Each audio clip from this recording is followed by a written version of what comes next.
नमस्कार, आप सभी को डेली 24 भारत की टीम की तरफ से स्वतंत्रता दिवस की हार्दिक शुभकामनाएं। और अब शुरुआत करते हैं बुलेटिन की। देश आज स्वतंत्रता दिवस मना रहा है। कश्मीर से लेकर कन्याकुमारी और मुंबई, अहमदाबाद से लेकर गुवाहाटी और शिलोंग तक लोग आज़ादी के जश्न में डूबे हुए हैं और हर तरफ राष्ट्रीय ध्वज तिरंगा शान से फहरा रहा है। प्रधानमंत्री नरेंद्र मोदी दिल्ली के ऐतिहासिक लाल किला पर तिरंगा फहराए और प्रधानमंत्री नरेंद्र मोदी ने अभी तक का सबसे लंबा स्वतंत्रता दिवस का भाषण दिया है। पिछले साल प्रधानमंत्री नरेंद्र मोदी ने 98 मिनट का भाषण दिया था और इस बार उन्होंने 104 मिनट की लंबी स्पीच दी है। और इस बार पीएम मोदी ने लाल किले के प्राचीर से कई योजनाओं का जिक्र भी किया है। प्रधानमंत्री नरेंद्र मोदी ने दुनिया को सीधा संदेश देते हुए ऑपरेशन सिंदूर का जिक्र किया। पीएम मोदी ने लाल किला से कहा कि हमारी संस्कृति की ताकत विधिवत है और हम इस विविधता को सेलिब्रेट करने की आदत बनाना चाहते हैं। हमने प्रयागराज के महाकुंभ में देखा कि विधिवत को कैसे जिया जाता है और एक स्थान से करोड़ों लोग एक ही प्रण की एक ही प्रयास करते हैं। महाकुंभ की वो सफलता भारत की सफलता की दुहाई देता है। और प्रधानमंत्री नरेंद्र मोदी ने इस दौरान बड़ा ऐलान किया है और क्या कुछ कहा है उन्होंने, चलिए आपको वो सुनवाते हैं।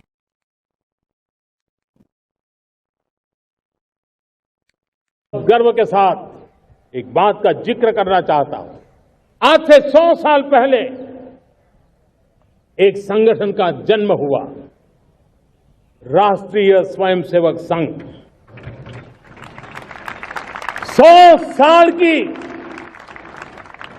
राष्ट्र की सेवा एक बहुत ही गौरवपूर्ण स्वर्णिम पृष्ठ है। व्यक्ति निर्माण से राष्ट्र निर्माण के संकल्प को लेकर के 100 साल तक मां भारती का कल्याण का लक्ष्य लेकर के लक्षावधि स्वयंसेवकों ने मातृभूमि के कल्याण के लिए अपना जीवन समर्पित किया है। सेवा, समर्पण, संगठन और अप्रतिम अनुशासन ये जिसकी पहचान रही है, ऐसा राष्ट्रीय स्वयंसेवक संघ दुनिया का ये सबसे बड़ा एनजीओ है। एक प्रकार से 100 साल का उसका समर्पण का इतिहास है। आज लाल किले की प्राचीर से 100 साल की इस राष्ट्र सेवा की यात्रा में योगदान करने वाले सभी स्वयंसेवकों को आदरपूर्वक स्मरण करता हूं और देश गर्व करता है राष्ट्रीय स्वयंसेवक संघ की इस 100 साल की भव्य समर्पित यात्रा को, और हमें प्रेरणा देता रहेगा। मेरे प्यारे देशवासियों, हम समृद्धि की ओर जा रहे हैं।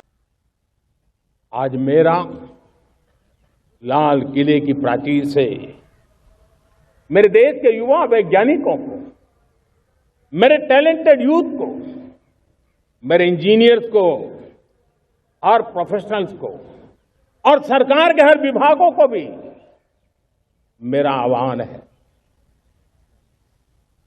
क्या हमारा अपना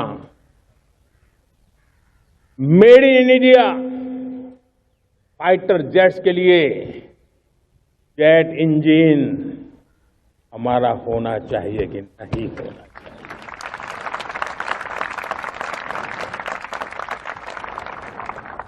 हम फार्मा ऑफ द वर्ल्ड माने जाते हैं।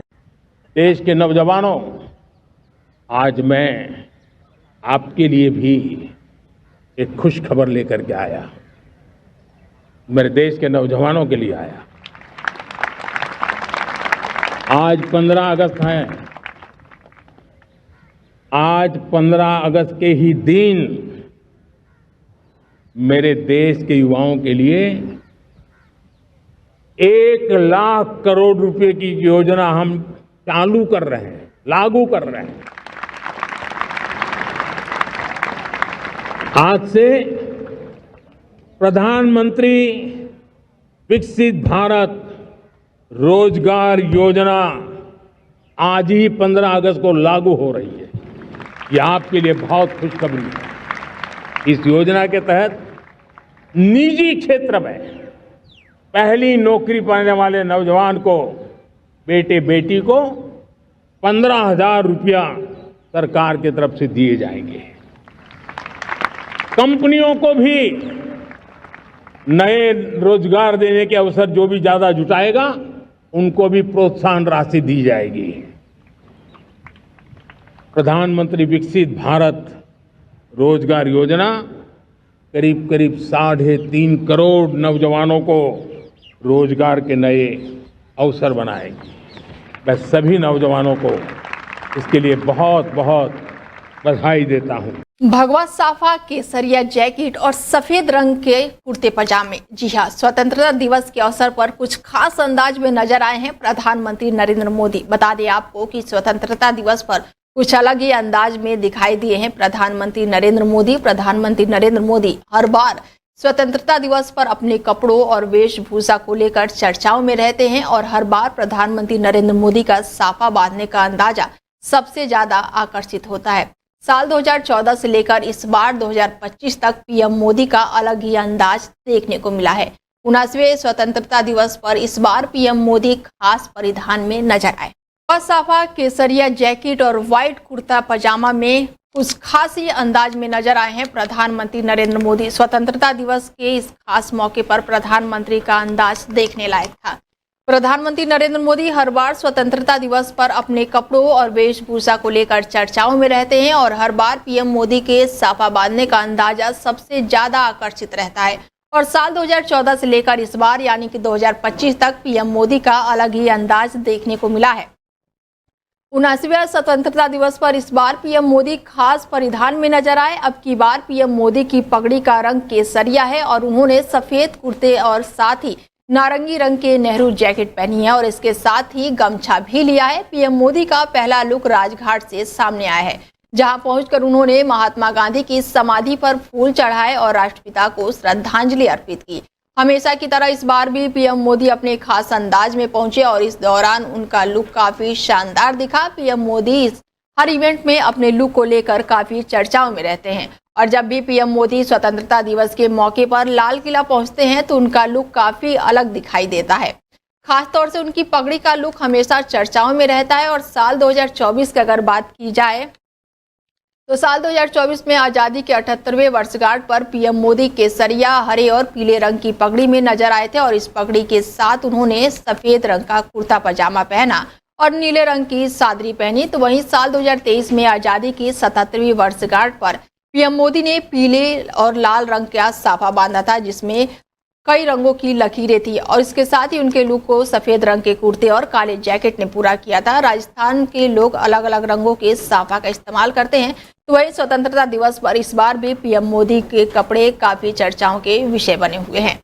बिहार के युवाओं को मुख्यमंत्री नीतीश कुमार ने बड़ा तोहफा दिया है और राज्य स्तरीय सरकारी नौकरी हेतु सभी आयोगों के द्वारा आयोजित की जाने वाली प्रारंभिक यानी कि पीटी प्रतियोगिता परीक्षाओं में शामिल होने वाले अभ्यर्थियों के लिए मात्र 100 रुपए का शुल्क रखने का निर्देश दिया गया है। तो वही प्रारंभिक यानी कि पीटी की परीक्षा पास कर मुख्य परीक्षा में शामिल होने वाले अभ्यर्थियों को अब कोई भी परीक्षा शुल्क नहीं देना होगा और इस बात की जानकारी नीतीश कुमार ने दी है। उन्होंने कहा है कि राज्य के युवाओं को सरकारी नौकरी और रोजगार के अधिक अवसर प्रदान करने के लिए और उनके भविष्य सुरक्षित करने के लिए हमारी सरकार ने कई ठोस कदम उठाए हैं और अब हम लोगों ने युवाओं के हित में एक नया निर्णय लिया है। मुझे ये बताते हुए खुशी हो रही है कि राज्य स्तरीय सरकारी नौकरी हेतु सभी आयोग, बिहार कर्मचारी चयन आयोग के साथ साथ बिहार पुलिस के साथ ही कई ऐसे आवेदन है जो आयोजित की जाने वाली प्रारंभिक यानी कि पीटी परीक्षा के शुल्क में एक रूपता लाते हुए अभ्यर्थियों को परीक्षा शुल्क में बड़ी छूट प्रदान करने का निर्णय लिया गया है। पीटी प्रतियोगिता परीक्षा में शामिल होने वाले अभ्यर्थियों के लिए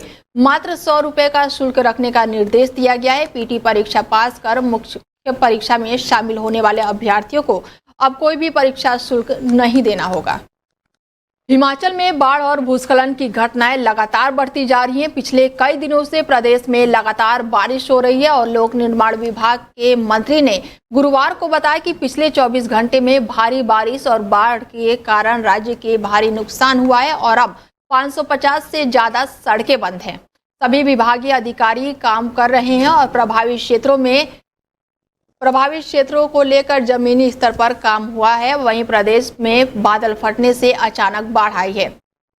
इसमें 12 वाहन क्षतिग्रस्त हुए हैं और एक राष्ट्रीय राजमार्ग समेत कई सड़कें बंद हो गई हैं। कई जिलों में प्राकृतिक आपदाएं आई है और सौभाग्य से किसी के हताहत होने की कोई खबर सामने नहीं आई है। हालांकि एक व्यक्ति लापता बताया जा रहा है, तो वहीं सरकार जमीनी स्तर पर पूरी तरह से काम कर रही है। हिमाचल में 550 सड़कें बंद हैं। आपदा के साथ साथ पहाड़ों पर आसमानी आफत देखने को मिल रही है।